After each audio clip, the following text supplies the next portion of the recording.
Alam mo ba na may setting sa ating mga messenger na kailangan po naka-turn on itong 5 ito para po maging safe at secure ang paggamit natin ng ating mga messenger. Ngayon, open lang natin ang messenger. Ito po yung una. Tap natin ang 3 lines.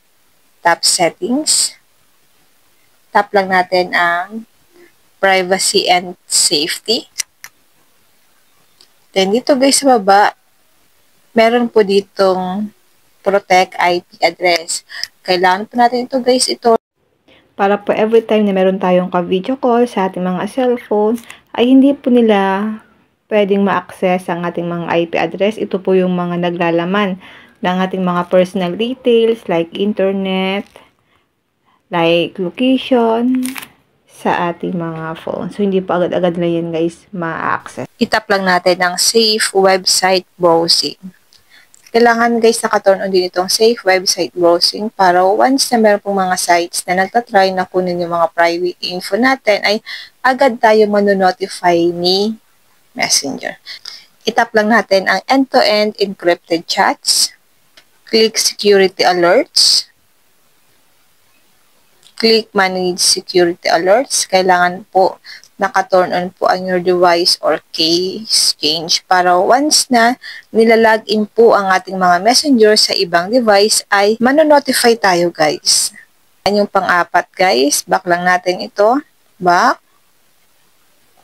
Dito naman tayo sa app lock. Kung wala pong lock ang inyong mga messenger, kailangan nyo po itong i-turn on.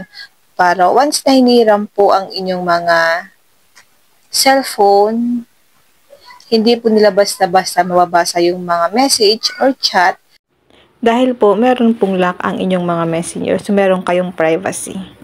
So, hindi po nila mapapakialaman yung mga nagchat-chat sa inyong mga messenger dahil po meron siyang lock.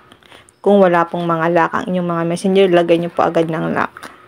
Ito po yung pang-5 settings. Tap lang natin yung kachat natin. Then, dito po sa baba, hanapin nyo po ang typing indicator.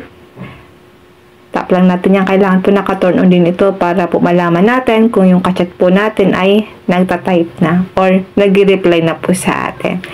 Yun lang guys. Sana po may natutunan kayo sa video. Huwag niyo po kalimutan na i-follow ako at i-share ang ating video para po malaman din ng iba kung paano po nila magiging secure ang kanilang mga messenger account.